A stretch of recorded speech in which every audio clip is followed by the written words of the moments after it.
Our story begins centuries ago, in the middle of the unforgiving North Sea.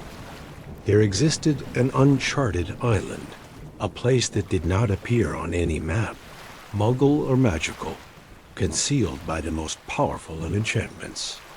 It was a bleak, desolate rock, perpetually shrouded in a cold, damp fog.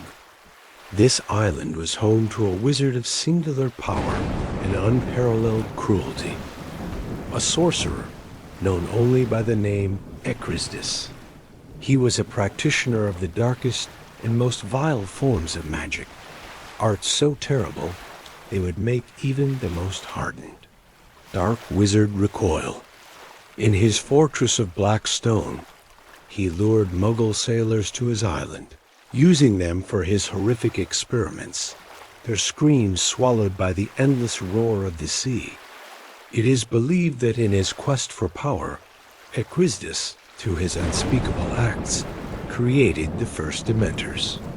They were not born, but bred, foul, soul-sucking creatures that fed on human happiness, leaving their victims as empty shells of Va. Despair. The island became their breeding ground, a place of pure, concentrated misery. For years, Ekrisdis reigned in his secret kingdom of horror. But like all wizards, he was mortal. When he eventually died, the concealment charms he had woven around the island finally dissolved. The Ministry of Magic, for the first time, became aware of the island's existence. What they found there horrified them. The fortress was infested with Dementors, creatures of a nature they had never before encountered. The very air of the place was a psychic poison, draining the hope and happiness from any who dared set foot on its shores. The ministry officials who investigated barely escaped with their sanity, returning with tales of a soul-crushing cold and a despair so profound it felt like a physical weight. The ministry faced a terrible dilemma. Their first instinct was to destroy the fortress, but many feared what the Dementors, now leaderless, might do. If their home was destroyed, would they swarm to the mainland, a plague of despair seeking new feeding grounds? The risk was deemed too great, and so the ministry made a fateful decision to do nothing. They abandoned the island, leaving the Dementors to fester in their dark home, a terrible secret swept under the rug. For over a decade, the island remained a forbidden place, a dark spot on the ministry's conscience. But the wizarding world was growing, and with it, the problem of its criminals.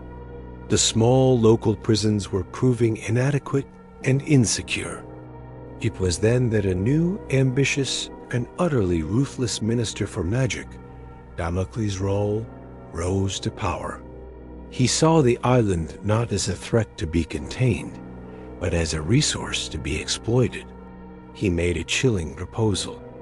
Why not use the Dementors? As guards? Why not turn Ekrisdis' dark fortress into the ultimate wizarding prison? He argued it would be a perfect solution, escape-proof, cost-effective, as the Dementors required no payment, and a terrifying deterrent to any would-be criminal. Proposal was met with outrage and horror by many in the Wizengamot. Experts on Dementors, a very small and specialized field, warned that these creatures were untamable, treacherous, and impossible to control. They argued that using such dark beings as guards was a line that should never be crossed. But the fear of crime and the promise of an unbreachable prison were powerful arguments. Roll, a masterful politician, played on the public's fears. He assured everyone that the Dementors were happy to be provided with a constant source of food, the emotions of the prisoners, and would remain content on their island. The dark bargain was struck. The fortress of Ekrisdis was officially commissioned as a prison. It was given a new name, Azkaban. Azkaban quickly became a name whispered with pure terror. It was a place worse than death. The conditions were horrific, but the true torture was not physical. It was psychological. The Dementors were merciless guards. They patrolled the endless corridors, their very presence draining the warmth and hope from the air. Prisoners were left in a constant state of cold and despair. The Dementors fed on their happiness, and when there was no happiness left, they fed on any flicker of hope, any positive memory. Inmates were left with nothing but their worst experiences, forced to relive their darkest moments over and over. Again, many went mad within weeks.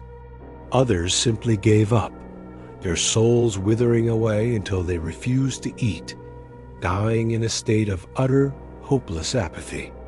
The Dementors did not care if a prisoner was innocent or guilty. All souls tasted the same to them. The magic of the prisoners was rendered useless, their wands taken, their spirits too broken to even attempt a complex spell. For centuries, Azkaban stood as a symbol of the Ministry's power, a perfect, unbreachable fortress of despair. No one had ever escaped. Its success was undeniable, but the price was a moral one, a dark stain on the soul of the wizarding community, who had chosen to sanction the use of such profound evil in the name of justice.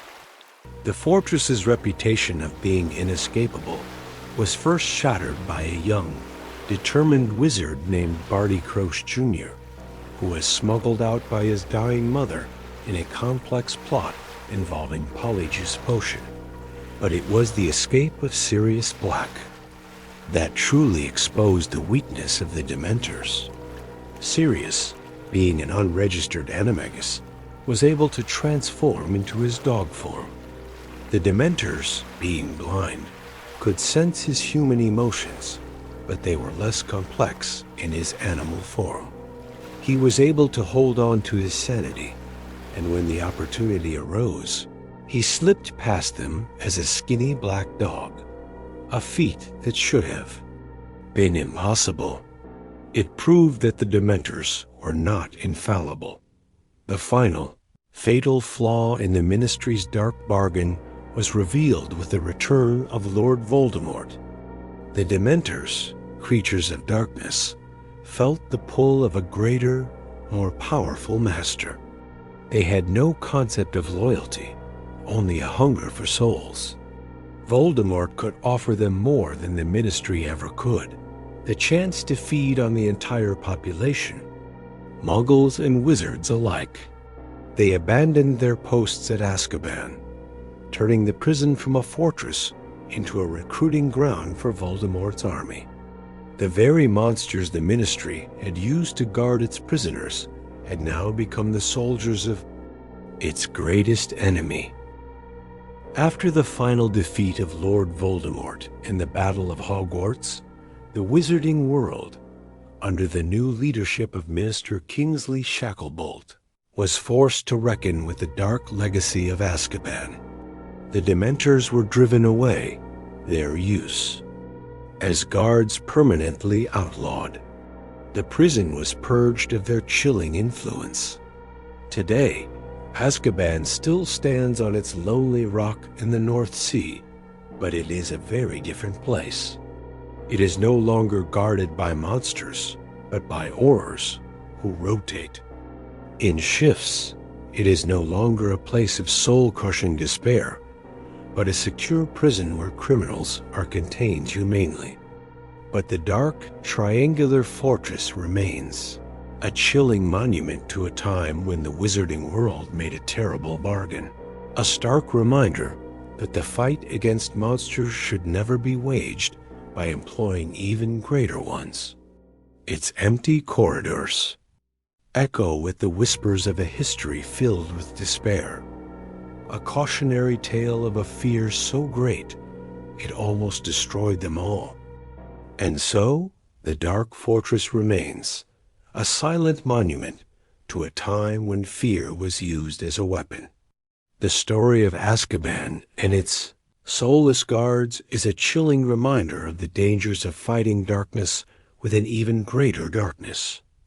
It teaches us that hope is the most powerful magic of all, a light that can shine even in the coldest of places, and a shield that no Dementor can ever truly break. Rest now, and may your dreams be filled only with warmth and light. Until our next story, my friend.